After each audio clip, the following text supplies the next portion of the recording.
Estilo Mápula, revista literaria.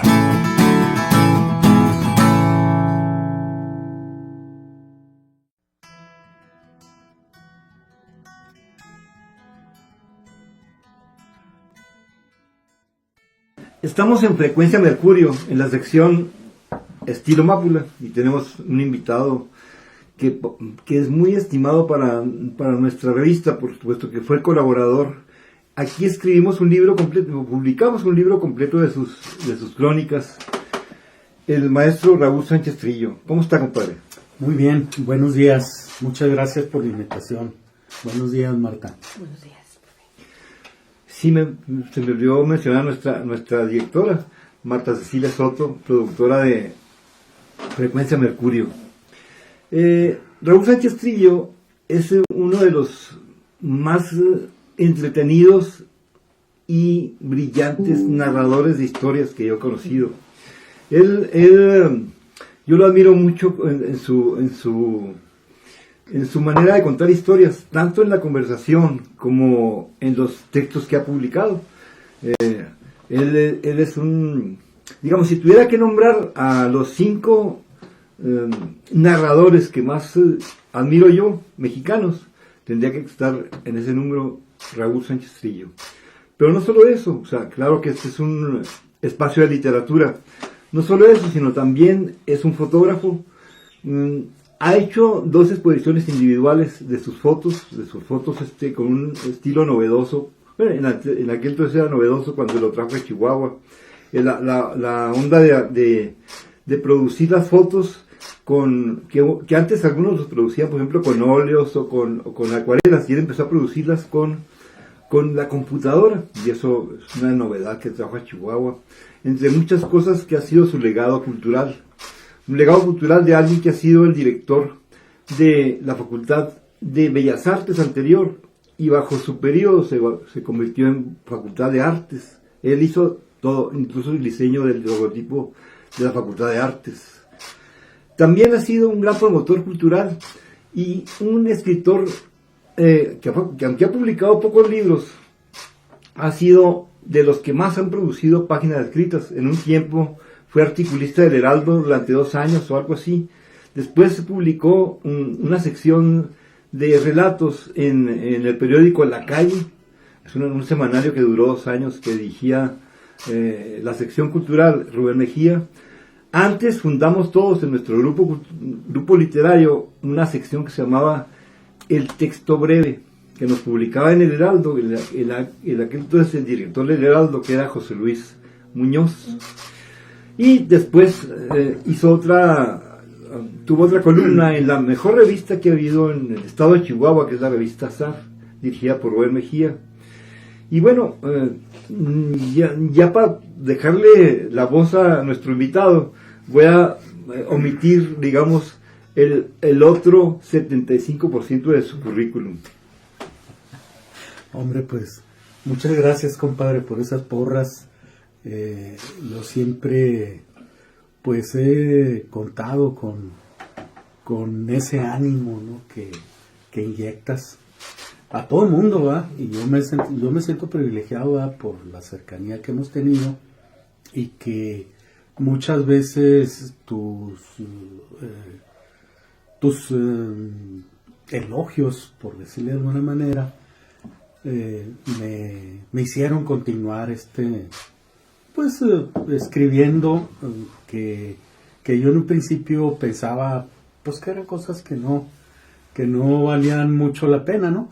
Pero cuando recuerdo que tú transcribías mis textos, porque yo no tenía ni máquina de escribir.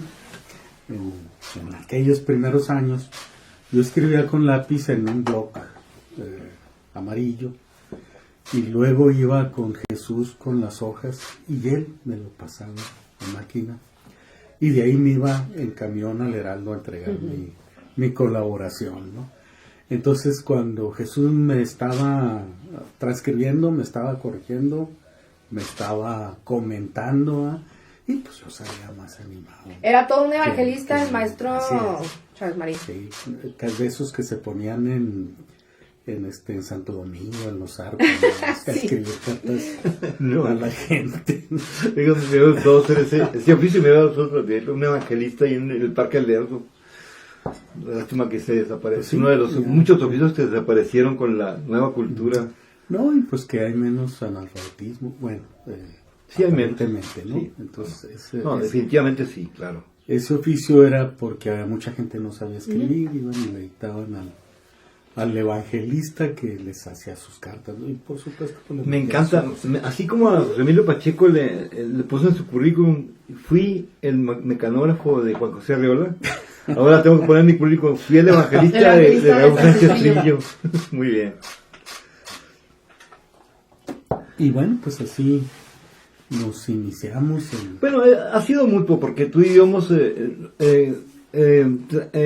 compartido libros, lecturas, comentarios, grillas, política. Es una amistad de muchos años que nos conocimos en 1978, cuando yo entré a primero de letras y tú a primero de filosofía. Fuimos de la misma generación. O sea, desde el 68 para acá hemos tenido una amistad que para mí ha sido muy provechosa, muy activa, muy estimulante, por supuesto. Pero empezando la entrevista, la conversación, cuéntanos, por favor, de tu trabajo de escritor. Primero que nada, para ir por orden cronológico, de tu trabajo de escritor en los artículos periodísticos que iniciaste en el Heraldo de Chihuahua, siendo muy joven, casi, creo que todavía estabas en la escuela. Sí. Pues qué te diré, eran artículos de corte político, Claro. Editoriales. Hay uno que me gustó mucho, hasta por el título que le puse, ¿no? Que se llama En las aguas heladas del cálculo egoísta, que es una paráfrasis que Octavio Paz hizo de un texto o de unas líneas de Carlos Marx. Y era un artículo pues, donde hablaba de la crisis económica y todo eso, la situación que pasaba la clase obrera, etcétera, etcétera, ¿no? Entonces fue realmente breve mi paso por la página editorial del Heraldo. Pero eran dos artículos por semanales. No, era un artículo por semana. Ajá. Y era difícil, ¿verdad? Mantenerse con esa disciplina. Y además que, pues, un editorialista luego está opinando hasta de lo que no sabe con tal de entregar su colaboración, ¿no? Entonces eso me empezó a hacer bajar la guardia, ¿verdad? Fui más tardado con mis publicaciones, pero por otro lado estaba surgiendo los suplementos culturales. Yo ya había publicado en Aura y el suplemento que hicieron ustedes, un grupo de letras. Sí, publicado, dirigido por Raúl Gómez Franco, que en entonces era reportero de Novedades de Chihuahua, y ahí nos consiguió esa página llamada Aura, que era la última página de los viernes. Un grupo que se reunía en una menudería a planear el contenido, ¿no?, del próximo número. Y bueno, pues yo... Me encantaría que ya que sacaste eso, decir los nombres de esos que hicieron. Eran Seferino Reyes, José Pedro Gaitán, Ramón Carrera Robles, era Raúl Gómez Franco, que era nuestro editor, era Víctor Díaz Calderón, era Luis David Hernández, Héctor Contreras y yo. Y Robles, Robles Cerecero, sí. Así es. Y bueno, pues yo tenía la amistad con Jesús más que con los demás. Y pues ahí de metiche y de colado, algún día fui a parar a una de esas reuniones en la menudería y pedí chance de publicar algo. Y bueno, ahí publiqué un artículo sobre Pablo Neruda, ¿no? Y los versos del Capitán, que en ese tiempo pues yo admiraba muchísimo a Neruda. Las cosas cambian, ya no lo admiro tanto, ¿verdad? Por razones extrapoéticas que luego pues nos nubla un tanto el juicio, aunque sigue siendo, independientemente de todo, pues ha sido un extraordinario escritor, poeta. Y ya ahí, un poco encarrilado, yo trabajaba en el cine. Entonces, salía a las 4 de la tarde y me iba corriendo a la Facultad de Filosofía. Llegaba barrido a la primera clase. Pero en el inter en que salía de mi jornada, llegaba un viejo operador, un anciano que seguía trabajando ahí como operador, y siempre me hablaba, véngase a platicar. Y pues yo le preguntaba, ¿y el cine qué? No, pues que yo trabajé acá, que las películas eran así, que el cine Alcázar estuvo allá, y que esto y lo otro. Entonces, pues me empezó a interesar un poco ahí la historia de la sala cinematográfica, ¿no? O del cinematógrafo, no tanto del cine. Y escribí entonces un artículo en Aura que era sobre el cine azteca. Órale. Un artículo que recientemente un joven investigador que está escribiendo ahora sobre los cines en Chihuahua, durante la visita de archivos y esto y lo otro, salió y me lo compartió. Entonces dije, caray, y yo escribía esto, pues ¿qué me pasó? Era yo creo más ingenuo, sí, con más pasión, y ese fue pues un artículo que me gustó muchísimo, más cuando lo acabo de volver a leer hace poco. Me remitió a esa época. Escribí también otro, a esto empecé a llamarle yo Apuntes para una crónica del cinematógrafo de Chihuahua. Una línea que no continué, ¿no? Pero que hay el mito en que hubo un libro que yo escribí que era sobre eso, y que Jesús en alguna ocasión escribió un artículo que se llamaba Eva Gordon Was Here, en donde balconea a que él la llevó a visitar a todos los escritores de Chihuahua, y entre ellos a mí, que había perdido las copias al carbón de ese famoso libro, Crónica de un cinematógrafo, del cinematógrafo en Chihuahua, que en realidad, pues, si mucho fueron 3 crónicas. Una de ellas que también me gustó muchísimo fue de un señor que hace cine ambulante en todo el estado. Traía una troquita Ford equipada. ¿En qué año, maestro? Eso debió haber sido en los años 30. Ay, qué padre. Y era amigo del viejito con el que yo platicaba, ¿no? Entonces él me comentó de él. No, pues este señor Reaza, creo que se ha apellidado. Él trabajó aquí, no, mejor se dedicó al cine ambulante. Entonces vi con su familia, platiqué con sus hijas. Las hijas me prestaron fotografías y me contaron pues todas las anécdotas de su papá, ¿no? Que iba a los pueblos y que regresaba, si no con mucho dinero, pues regresaba con gallinas, huevos, puercos, como le pagaba la gente entonces, ¿no? Pues era un oficio un tanto así, con un halo de gran romanticismo, ¿no? El cine ambulante. Y bueno, pues hasta ahí llegó eso del cinematógrafo. Luego desapareció Aura. Quién sabe qué, de pronto ya no salió. ¿En qué año desapareció?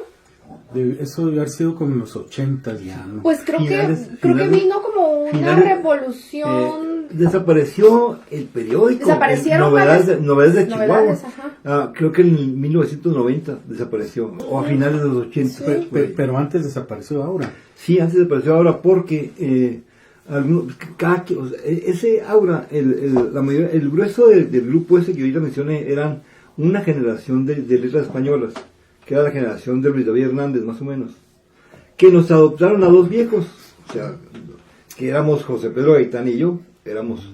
¿Ya eran viejos en ese entonces ustedes? Ya, porque al menos yo empecé la carrera, la licenciatura, 5 años después de salir de la prepa. Ah, ok. Porque me dediqué a trabajar. Y también Gaitán lo mismo, o sea, yo soy del 53 y Gaitán es del 55. Somos, y en cambio estos eran de la generación anterior, eran más o menos de los 60 ya. Entonces por eso éramos ya rucos. Ya en ese Ya, ahorita ya mayores. todos, ahorita ya todos los vemos igual, pero entonces sí cuenta más o menos. Sí, cuando está uno chavito, hay cierta edad, ¿no? En la que, pum, da uno como el brinco a otra etapa de la vida. Así es. Bueno, también, bueno, ahí se inició, digamos, siguiendo la línea cronológica.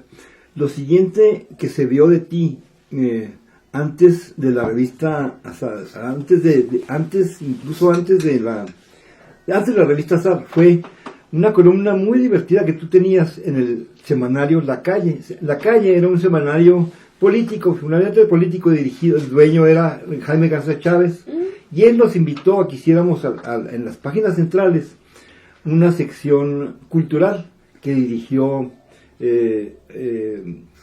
Rubén Mejía, y que le pusimos nuestro viejo nombre de Letras al Margen, que ya no salía en el Heraldo, porque ya no estaba el director del Heraldo, nuestro cuate José Luis Muñoz. Entonces ya no hacíamos ahí, pero entonces pasamos ese nombre a La Calle. Y allí Raúl Sánchez Trillo hizo una columna divertidísima, de relatos cotidianos, donde claro que metía su pensamiento político, pero eran divertidísimos, que metía su vida cotidiana, etcétera. Y él ni siquiera lo firmaba como Raúl Sánchez Trillo, sino como un nombre, lo firmaba El Malandrín, que era un seudónimo literario compartido entre él y Rubén Nevares, pero sobre todo él, a veces lo escribía Rubén Nevares, pero muchos, la mayoría, los escribía Raúl Sánchez Trillo. Y yo pienso que fue el primer ingreso de Raúl a lo que sería el cuento, el género del cuento o del relato breve. Háblanos de esa etapa de tu vida como escritor. Bueno, pues era una etapa muy divertida, ¿verdad?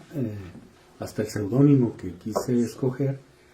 Y me di cuenta también que es bien padre escribir con seudónimo, ¿no? Que nadie sepa que eres tú el que está diciendo esas barbaridades. Entonces, mi intención, o sea, era hacer una columna un tanto desfachatada, ¿no? Un tanto no muy formal, no siguiendo reglas de cómo debe ser. Entonces yo incluso llegué a meter hasta recetas de cocina en alguna colaboración del plato que en ese entonces pues, estaba yo cocinando, ¿verdad? Porque en esos años yo era mitad amo de casa y mitad cinematografista. Entonces yo trabajaba de 3 de la tarde a 12 de la noche, ¿no? Y en las mañanas pues me dedicaba en mi casa a cuidar de mis hijos y hacer pues también la comida, ¿verdad? Entonces ese día me acuerdo que hice una sopa alemana que eran papas con tocino, elote y así caldosita. Ay, qué rico. Porque era tiempo de frío, obviamente, ¿sí sabes? Y se me ocurrió en mi colaboración de esa semana, pues meter la revista. Y hubo quien la siguió al pie de la letra y le salió muy bien esa sopa, ¿no? Y así era mi intención, más que nada era pues divertirme, ¿no? Hacerlo como que había una parte de la calle que era muy seria políticamente, ¿no? Que tenían pues una formación militante y también había caricaturistas muy muy buenos, ¿no? Me gustaría conseguir una donde salí en la portada, en esa foto, en esa caricatura que hizo Zagalillo, se llamaba el caricaturista. Entonces cuando ese semanario cumplió un año, la primera página le encargaron una caricatura a este señor Zagalillo y nos pidieron una foto. Entonces pues pocos colaboradores, yo sí, fue una de las cosas que tomé en serio, fui y me tomé una foto exprofeso, ¿no? A foto flash y llevé mi foto y ahí salió, ¿no? Estaba por supuesto Jaime García Chávez, Manuel Valles Maela, yo y otros que no recuerdo, ¿no? El cuento es que choteaban mucho, ¿no? Decían que Guayasmuela era Porfirio Díaz y que yo era Francisco y Madero. Entonces, pues fue una época divertida. Me gustó lo que pudiéramos llamar ese estilo, un poco sarcástico, muy sarcástico, buscaba la manera. Yo me alimentaba en el taller de mi hermano, ¿no? Que era mecánico. A veces me iba ahí con él un sábado, me tomaba una cheves ahí con... Todo el mundo va a pistear a los talleres mecánicos. Claro. Y pues yo también iba. Es parte. Y ahí me documentaba cuáles eran los chistes de moda y qué opinaban ellos también de la vida política. Un momento en que el Partido Acción Nacional pues estaba muy, muy activo y muy fuerte. De hecho, los cruceros estaban ocupados por las brigadas del PAN, y a veces hasta lo sorprendían a uno, ¿no? Que ibas manejando y te salía por la ventanilla Luis H. Álvarez, ¿no? ¿Y está usted con el cambio? Pues sí, ¿no? Pero no con eso. Pero te agarraban en curva.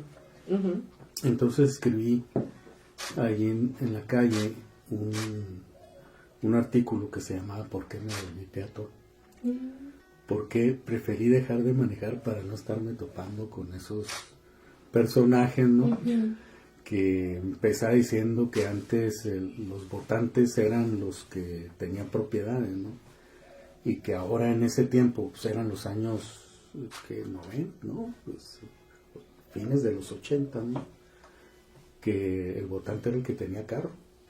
Entonces, pues los peatones nos salvábamos bastante de estar enfrentando pues esas brigadas, ¿no? Y así se cumplieron los 2 años, se acabó el proyecto y hubo otras revistas.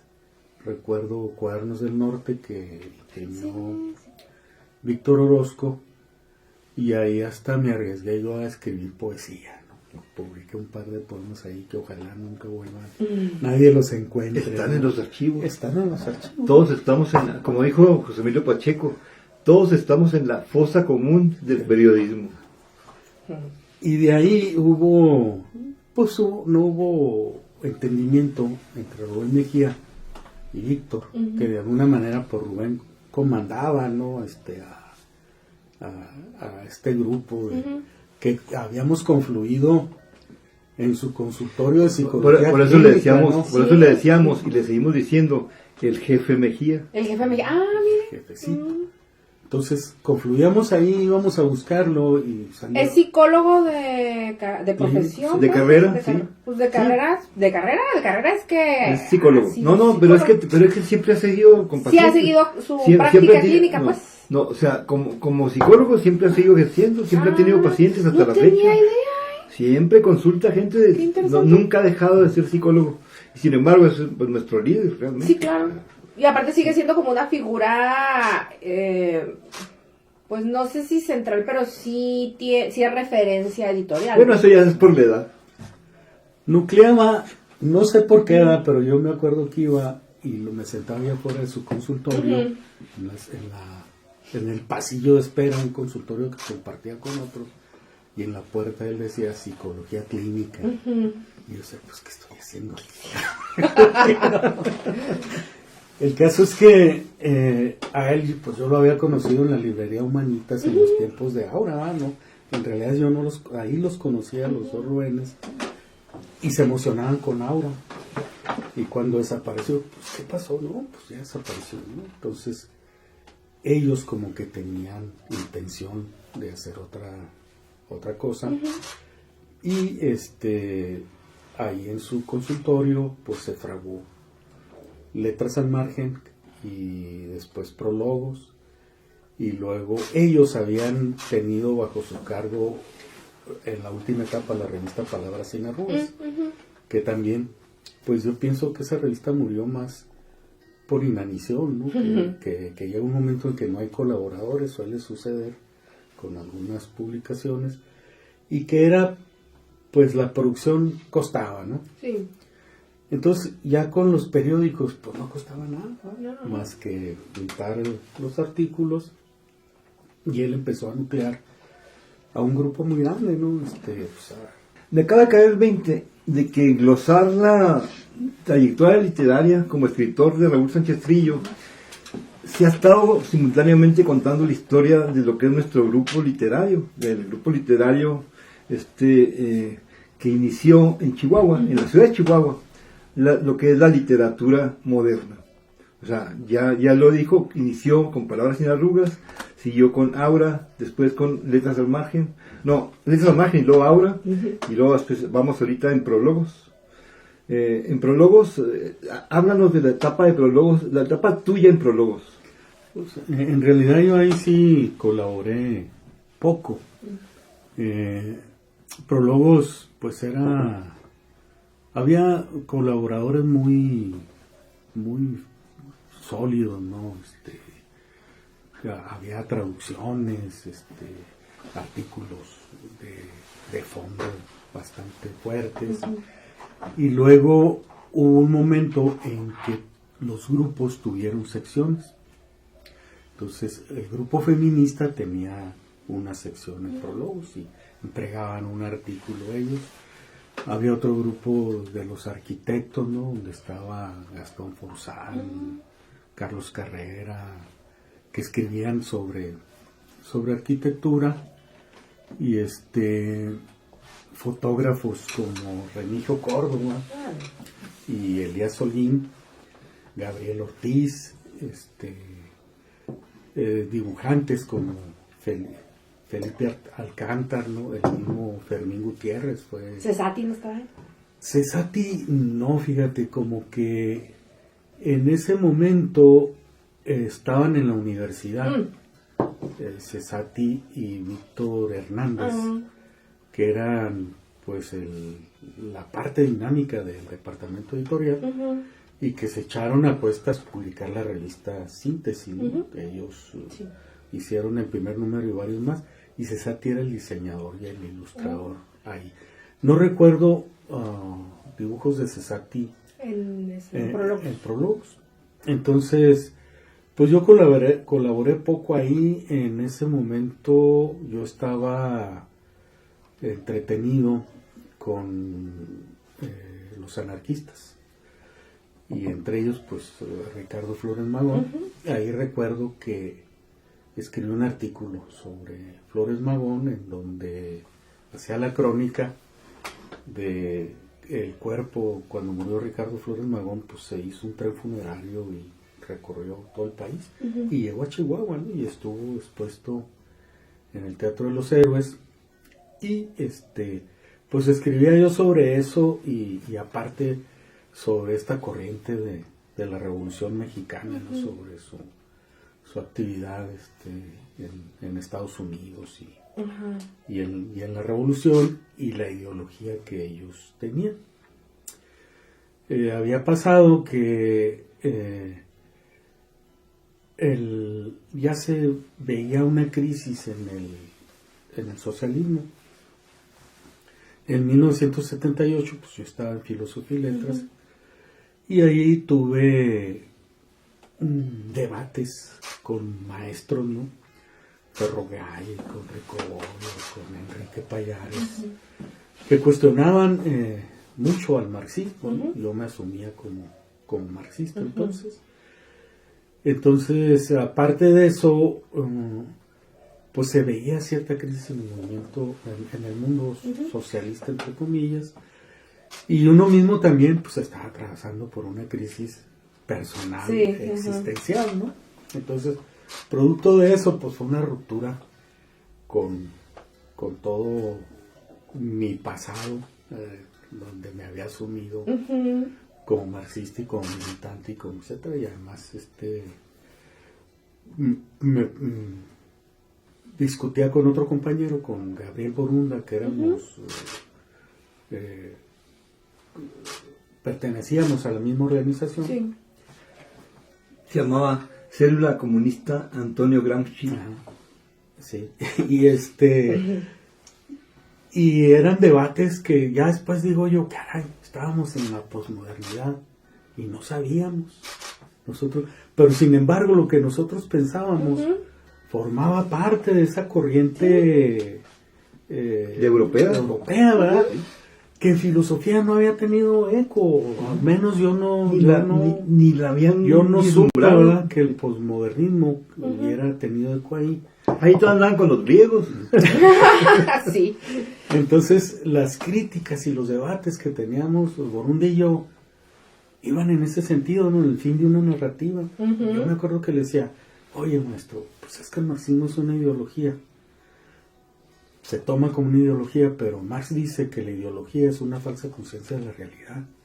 Entonces esta es una falsa conciencia de la realidad también. No, es que esto y lo otro ya discutimos. Es que hay un determinismo ahí, dicen que a fuerza vamos a llegar al socialismo por las leyes de la economía, y no es cierto, falta la voluntad para que suceda. En ese sentido, Gramsci era el que hablaba de la voluntad humana para que las cosas sucedieran. Y entonces me acuerdo que Borunda me decía, es que hay dos marxismos, hay uno para las masas y otro para la vanguardia. Pues, y ustedes asumían que eran de la vanguardia. El de las masas hay que hacer que piensen que están del lado de la historia, ¿no? Que el socialismo va a triunfar, y la vanguardia pues sí debe ser Más consciente. más consciente, ¿no? A esas elucubraciones llegamos ahí dos. Pero qué bonito poder estudiantes de contar que en filosofía. algún momento de la vida sus creencias políticas estaban llenas de tanto romanticismo, ¿no? O sea, creo que sí es bonito poder contar que en algún momento fuimos bien románticos y creíamos así con el corazón puro sobre que algo podía ser posible, ¿no? Así Usted que es es. filósofo debía de... Bueno, pues yo no soy filósofo. ¿No se asume como de hecho, filósofo? no, yo no, ¿qué? Decíamos una vez, no soy egresado, soy desertor de la Facultad de Filosofía y Letras, pero sin embargo sí me cimbró mucho, ¿no? Esas discusiones, que además, pues, discusiones que a mí me agarran desventaja, ¿no? Claro. Yo llegaba corriendo en mi trabajo a la clase, y ahí estaba un maestro que tenía todo el tiempo el mundo en su cubículo y años, y me empezaba a cuestionar el materialismo dialéctico.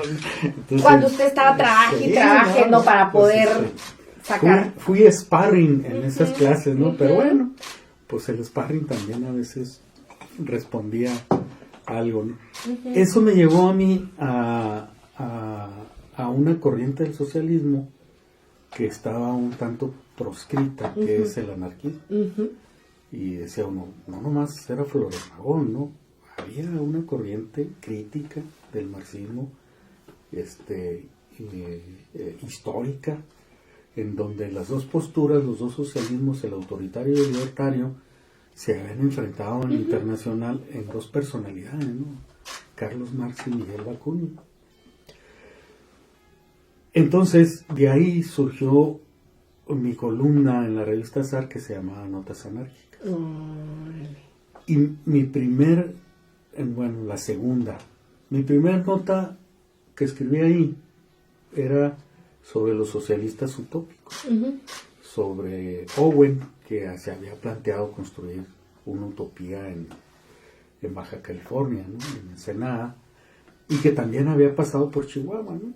Y que se especula que el Kansas City, México y Oriente, pues es un proyecto que él prefiguró, porque la ciudad de La Paz que iba a formar iba a estar comunicada desde Nueva York hasta Ensenada con un ferrocarril. Ay, lo voy a traer a mi hijo que porque sería le encantaría estar escuchando esto, le encantaría. Entonces, es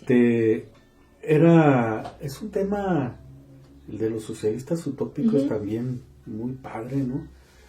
Este compa había nacido en una comuna utópica en Estados Unidos, y él vendió bonos, hizo actividad, juntó posibles colonos, ¿no? Para llegar a construir esa utopía.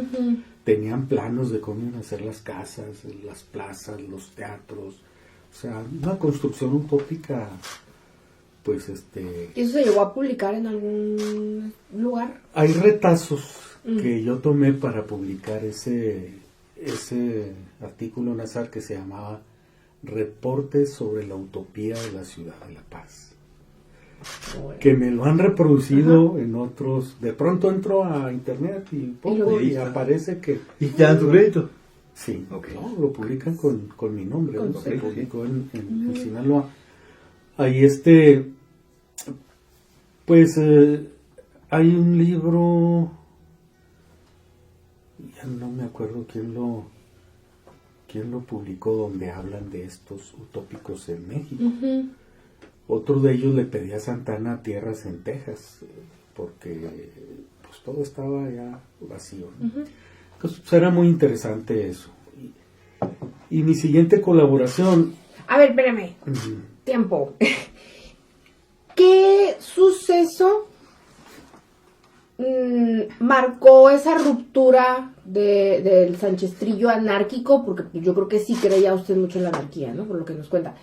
¿Qué suceso rompió o marcó su ruptura y empezó como a decir, ay, pues creo que no, esto no va a funcionar, no va a proliferar?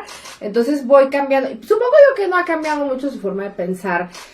Nada más que la hizo quizá un poco menos romántica, menos ingenua, a lo mejor.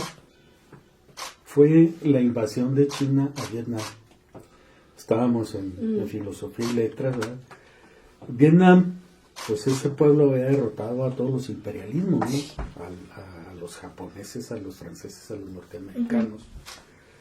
Y de pronto tiene diferencias con China y a China se le hace un polvo invadirlos. Y ya después no hayan cómo salirse de ahí, ¿verdad? Porque pues, los vietnamitas es un pueblo con una gran experiencia guerrera y una moral muy alta. Sí. ¿No? Entonces fue cuando dije, caray, ¿cómo un país socialista invade otro país socialista? Que ya había pasado la invasión de Rusia a Checoslovaquia, pero eso ya lo veíamos muy lejano, que también ocasionó ciertas rupturas en la izquierda mundial. Entonces eso dije yo, no, pues esto, pues se supone que ya cuando es la solidaridad entre los pueblos, estos canijos están invadiendo allá. Abusones. Entonces de ahí, pues yo empecé a decir, ¿no? Pues, ¿dónde está el origen de este mal? ¿Ah? Y pensamos, pues es que son estalinistas. Es que viene desde Stalin el autoritarismo. Y seguimos investigando. Me encontré un libro que se llamaba Memorias de un revolucionario, de Víctor Serge, que narra todas las purgas soviéticas, ¿no? Entonces, caray, entonces no nomás era Stalin, era Lenin también, era canijo Lenin. Y luego me encuentro otro donde Trotsky reprime a los marinos de Krosno, que era la vanguardia de la revolución bolchevique. Y no, pues los trotskistas son iguales, stalinistas, leninistas, trotskistas. Y nos vamos hasta aquella pugna entre Marx y Bakunin, donde Bakunin tal vez dice, nada puede salir de una dictadura, no puede emerger la libertad de una dictadura. Y le hace críticas fuertes al marxismo.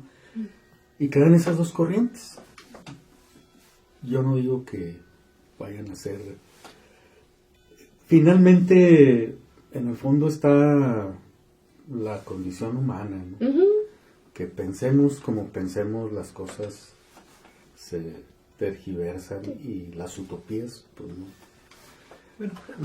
Hablamos hace poco de su columna en Letras al Margen como suplemento de La Calle, del semanario de La Calle.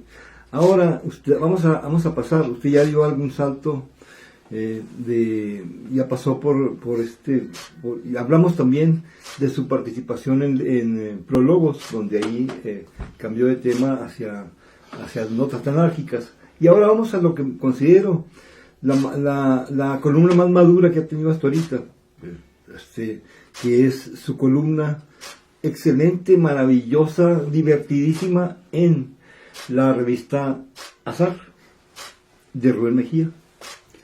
Pues retomando, ¿verdad? Que lo primero que publiqué ahí fue reporte sobre la ciudad de La Paz, y el segundo era sobre Marx y Bakunin, sobre esa pugna, y los comparaba, y Y yo un poco también ya utilizando el sentido del humor, ¿no?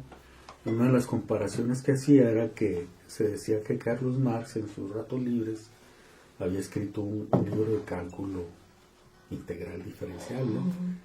Y Bakunin pues, escribió una novela pornográfica. Entonces eran dos personalidades completamente opuestas, ¿no?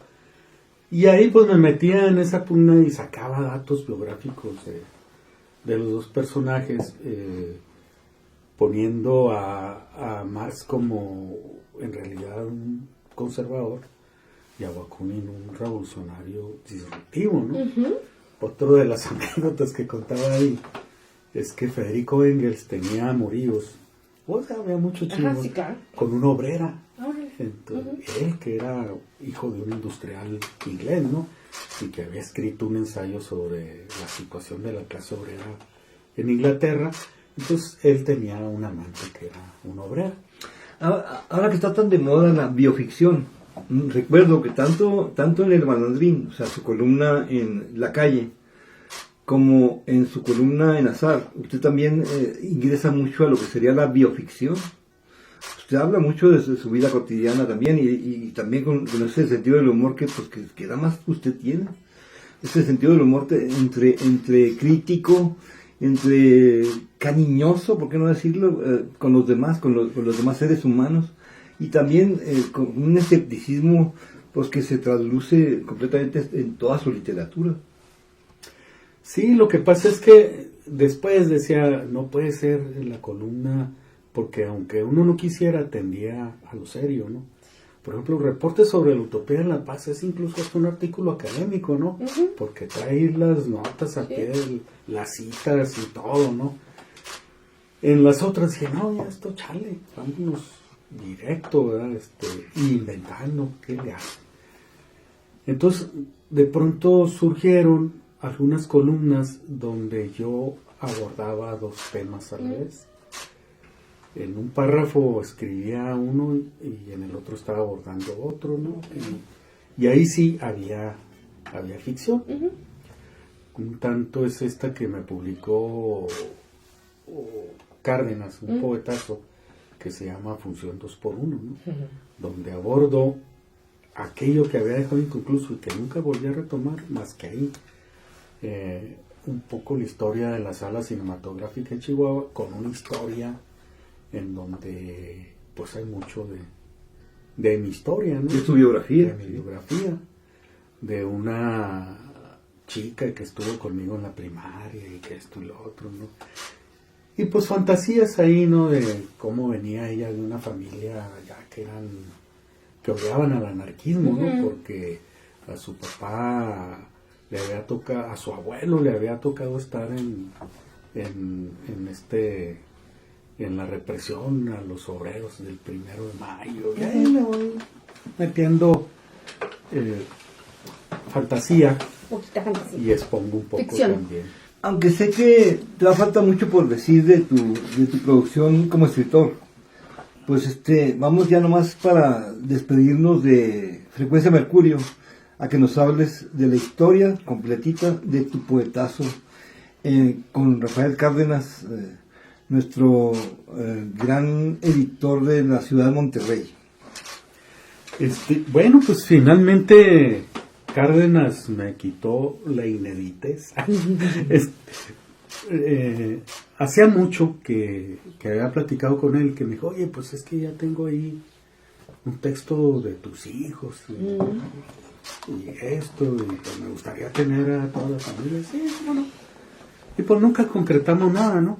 Hasta que un día, pues ya más en serio, me dijo, pásame un texto, y estuve pensando cuál de todos podía servir para las notas anárquicas, y dudé entre dos textos. Uno era esa Función 2x1, y el otro era una historia que escribí en el 94, cuando la insurrección zapatista, empezaron a salir muchas cosas sobre los zapatistas, ¿no?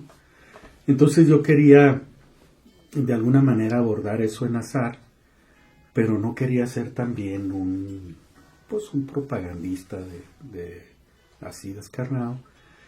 Entonces me inventé que tenía que mandar una colaboración a mi revista donde me publicaban, y que estando en eso, casualmente había conocido a una mujer que estaba haciendo un trabajo en Chihuahua, en un museo, sobre unas cacerolas que estaban abandonadas, ¿no?, en un sótano de la cultura paquimé. Y que ella decía que en esas grecas había un tratado erótico, el Arranga Arranga de Oasis América. Entonces de ahí empecé a fantasear con esa personaje, ¿no?, que era así, mujer femme fatale, ¿no? Decía yo, ni siquiera puedo decir cómo era su rostro porque estaba cambiando constantemente, ¿no? Tenía una presencia así, y que pues me estaba volviendo un desalmado, porque ella en cada beso bebía mi aliento y me estaba robando el alma. Ay, híjole, no, sí, estaba bien inspirado. Y en el Inter iba metiendo yo ahí, no, pues que sí, que las comunidades zapatistas y que esto y lo otro. Y total, pues que esta señora era algo así como que al final ya no podía dormir. Como en la película de los usurpadores de cuerpos, que si te dormías te usurpaban, ¿no? Yo no podía dormir porque decía, va a venir Cristina y me va a robar el alma. Así terminaba ese pensé en entregarlo. Finalmente me decidí por el de Función 2x1 porque lo había escrito como pagando la deuda de una crónica que nunca hice y que dejé ahí también en el tintero. Y dije, pues esa es la historia de... Y este es Frecuencia Mercurio, y él es Raúl Sánchez Trillo. Hasta pronto, compadre. Muchas gracias por esta conversación. Gracias a ustedes. Yo creo que esta conversación refleja bastante, ¿verdad?, mi participación en estos grupos, porque pues en realidad yo no soy un literato, ¿verdad? Sí lo Entonces es, yo le decía, cuando Mejía hizo Azar, me dijo, publica, pero yo qué, le decía, pues yo qué puedo, si acá puros ensayos de literatura, de cuentos, acá, no, tú haz tus crónicas, órale. Usted ha llenado más cuartillas que muchos que están publicados, que estamos publicados. Es un gran pensador que ha llevado al papel a la acción, a la praxis, exactamente. A la praxis, porque su pensamiento. Ya muchas cosas las podemos leer en documentos digitales, pero es un gran pensador que ha podido establecer un contacto con esta práctica literaria y ha podido llevarla a su fin, que es que otros lo lean, ¿no? Un filósofo que ha llevado la praxis en su vida, porque yo soy testigo de la gran generosidad y de tanta gente que realmente él ha sido beneficiado por su pensamiento, por su praxis, por su práctica en su vida profesional. Así es. Esto es Frecuencia Mercurio, y él es Raúl Sánchez Trillo. Mil gracias. Gracias, maestro.